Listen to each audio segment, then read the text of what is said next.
Assalamualaikum warahmatullahi wabarakatuh.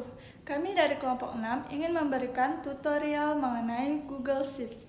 Dan saya Hani Febrianti yang akan menjelaskan mengenai pengenalan dan fitur dasar yang ada pada Google Sheets.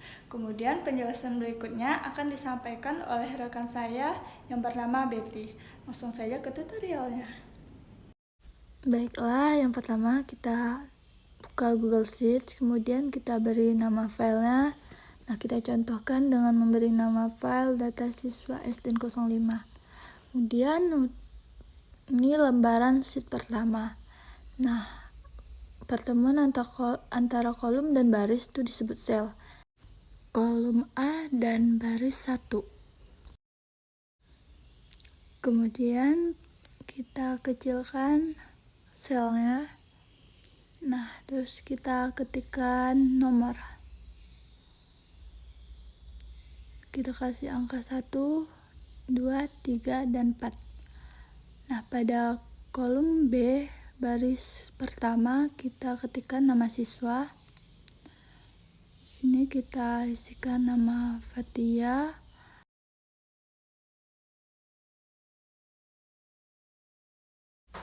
Kemudian Nisa.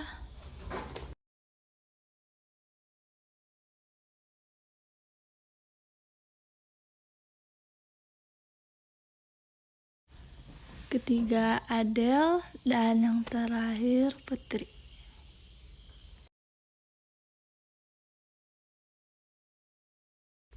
Blok semua sel. Nah, di sini kita kasih borders all, jadi semuanya. Dan di sini ada border style, kita bisa atur ketebalannya. Kemudian ada border colors.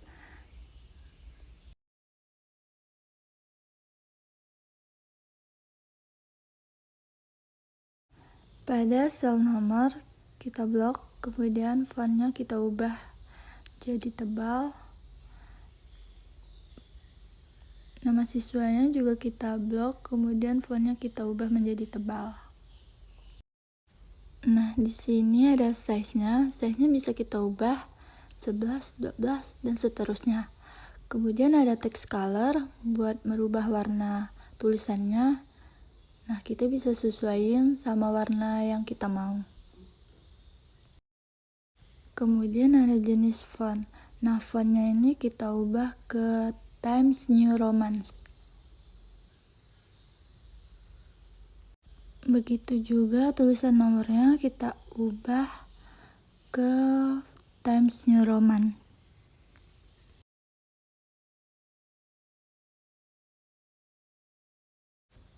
Blok semua selnya.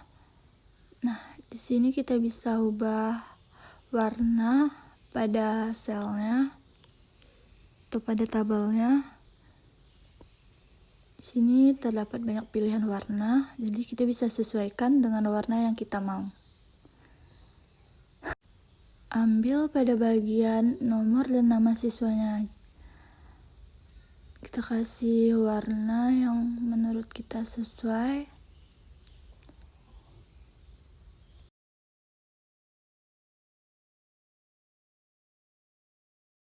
Untuk menambahkan sheet, kita bisa klik tanda tambah di pojok kanan bawah. Selanjutnya akan dijelaskan oleh rekan saya, Betty. Selanjutnya, saya akan menjelaskan terkait penggunaan fungsi dasar sum, average, count, dan beberapa rumus lainnya. Yang pertama yaitu rumus sum. Sum digunakan untuk menjumlahkan satu nilai.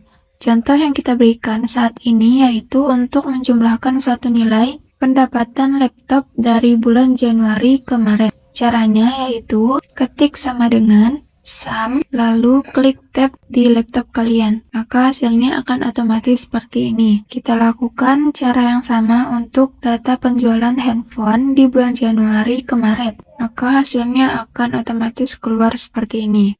Rumus yang kedua yaitu rumus sum if. Rumusnya sama dengan sum if, klik tab untuk nilai rentang, blok data wilayah. Lalu berikan tanda titik koma dan petik.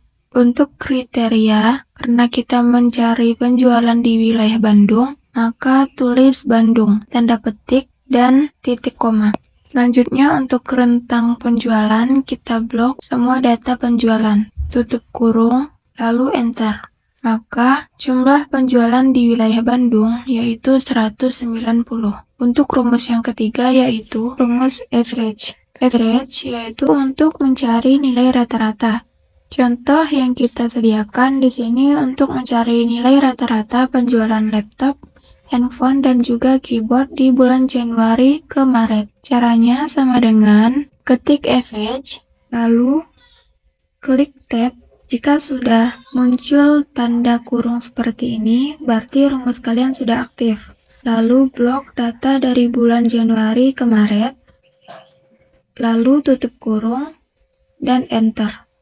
Nah, untuk menghasilkan nilai rata-rata yang otomatis, arahkan kursor kalian hingga terbentuk panah seperti ini, lalu tarik ke bawah. Maka nilai rata-rata akan otomatis keluar seperti ini. Selanjutnya yaitu rumus count yang digunakan untuk mencari jumlah sel yang hanya diisi angka pada suatu data. Data yang telah disediakan seperti di layar ini. Caranya sama dengan ketik count lalu tab. Nah, jika sudah terlihat tanda kurung seperti ini, lalu blok semua data, tutup kurung, lalu enter. Maka jumlah sel yang hanya berisi angka itu 8. Selanjutnya, rumus count blank. Count blank ini untuk mencari jumlah sel yang kosong. Sudah tersedia dari data yang ada, rumusnya sama dengan ketik count blank, klik tab di keyboard kalian. Jika sudah seperti ini, kemudian blok semua data, tutup kurung, lalu enter. Selanjutnya saya akan menjelaskan terkait fitur kolaboratif yang ada pada Google Sheet. Yang pertama, cara berbagi spreadsheet.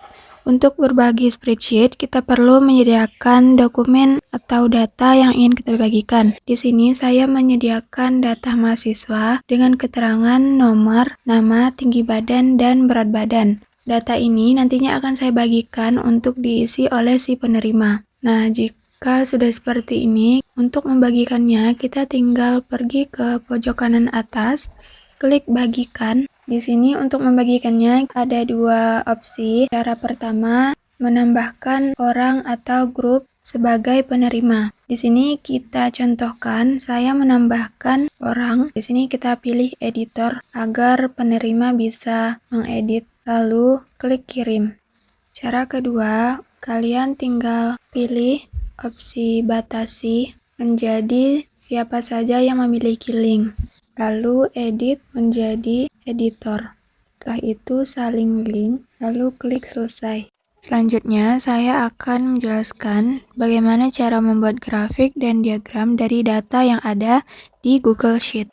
Di sini saya sudah membuat data yang akan dibuat menjadi diagram dan grafik. Untuk membuat diagram, kita blok semua data seperti ini, lalu pilih sisipkan dan pilih diagram.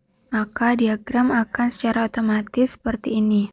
Kita juga dapat mengedit baik dari gaya diagram, tulisan, maupun warna sesuai yang kita inginkan. Untuk mengedit ulang, kalian tidak perlu klik sisipkan dan diagram lagi, karena itu akan membuat diagram baru. Caranya, kalian tinggal klik judul, lalu kalian bisa mengedit seperti teks judul diagram, font judul, ukuran font, gaya diagram, warna, dan lain-lain. Dari penjelasan tersebut, dapat disimpulkan bahwa Google Sheet sangat penting untuk meningkatkan produktivitas dan efisiensi dalam bekerja. Sebagaimana yang telah dijelaskan dalam tutorial tadi, keunggulan utama dari Google Sheet ini meliputi banyaknya fitur-fitur dasar serta kemampuan kolaborasi secara real-time, aksesibilitas dari berbagai perangkat, dan adanya visualisasi data untuk membuat grafik atau diagram. Dengan fitur-fitur canggih seperti ini, Google Sheet menjadi alat yang sangat berharga untuk berbagai keperluan, baik di bidang bisnis maupun pribadi. Dengan menguasai Google Sheet, tidak hanya memperkuat keterampilan teknis, tetapi juga dapat meningkatkan daya saing di pasar kerja, serta menjadikannya alat yang esensial dalam era digital saat ini. Mungkin itu saja yang dapat kelompok 6 sampaikan. Kurang lebihnya mohon maaf. Semoga penjelasan kami tadi dapat bermanfaat bagi yang menonton. Akhir kalam, wassalamualaikum warahmatullahi wabarakatuh.